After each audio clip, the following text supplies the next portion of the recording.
आफासिम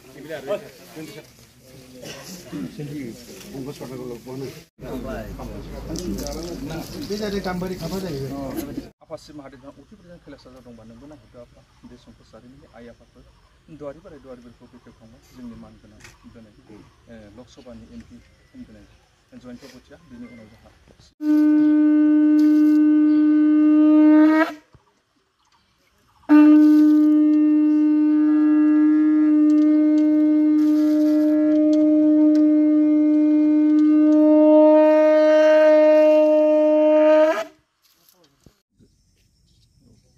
दहाय आफा नाजावदो दिनै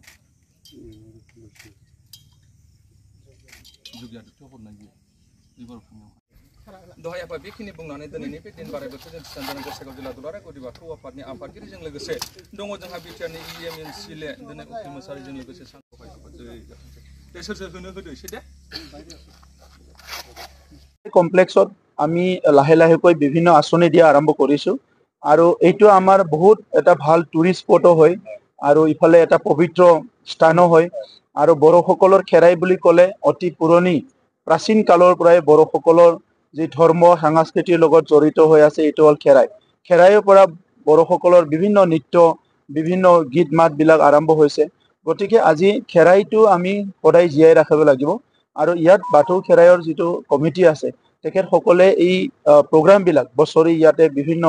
উদযাপন কৰা বিভিন্ন কাম কৰা এইবিলাক তেখেতসকলে কৰি আছে আমাৰ চৰকাৰ অহাৰ পিছত তেখেতসকলক এবাৰ 50 লাখ টকা আৰু বিভিন্ন আঁচনিবিলাক আমি দিয়া আৰম্ভ কৰিছোঁ গতিকে এইটো এটা আমাৰ বড়োলেণ্ডৰ সুন্দৰ এটা ধৰ্মীয় স্থানৰ লগতে এটা টুৰিষ্ট স্পট কৰাৰ কাৰণে আমি এটা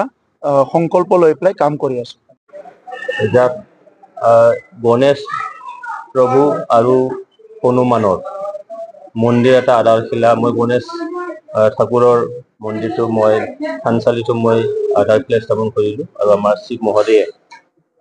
হনুমান পৱন পুত্ৰ হনুমানৰ থানচালি ইয়াৰ আধাৰশিলা কৰিলে ইয়াৰ পিছতেই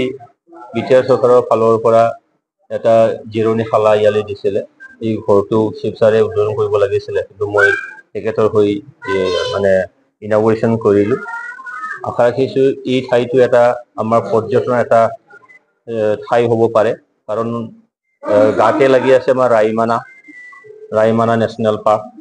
এই ৰাইমানা নেশ্যনেল পাৰ্কৰ লগত ইটো এটা মধুৰ এটা সম্পৰ্ক গধুৰ এটা সম্পৰ্ক আছে লগতে আমাৰ সংকোচ নদী আৰু এই অঞ্চলটো যম ৰাজাৰ ঠাই বুলি কোৱা হয় সংকোচ নদীত আমি যদি অলপ উত্তৰলৈকে যাওঁ এই যমৰ দুৱাৰটো বুলি ইয়াতে আছে সেইখিনি আমি কাহানীৰ পৰাই যে ঐতিহাসিকভাৱে সকলোৱে জানে যাৰ কাৰণে পৰিষদীয় যিটো সমষ্টি সেই সমষ্টিৰ নামটো তেনেকেই ৰখা হৈছে যমদুৱাৰ বুলি এই গোটেইবিলাক বস্তু গোটেইবিলাক বিষয় প্ৰি হিষ্ট্ৰিক মানে সময়ৰ পৰাই আছে হিন্দু শাস্ত্ৰমতে বেদ শাস্ত্ৰমতে 4 বেদ ইয়াত আছে নিশ্চয়কৈ আৰু যুগ হিচাপে 4টা যুগ নিশ্চয়কৈ কোৱা হয় এই 4টা যুগৰ লগত নিশ্চয়কৈ কিবা এটা সম্পৰ্ক ইয়ালৈ আছে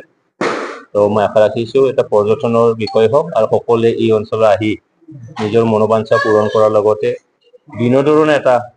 নিশ্চয় ঠাই হ'ব পাৰে এইখিনি মই সকলোৱে আহ্বান জনাইছোঁ आइ आफा शक्तिमती बिमा बैसोआव थैब्लाबो बिमा बैसोआव थांब्लाबो बिमा बैसोआव दालां बन्द' सह नोगोर बानायदों आफा थोआ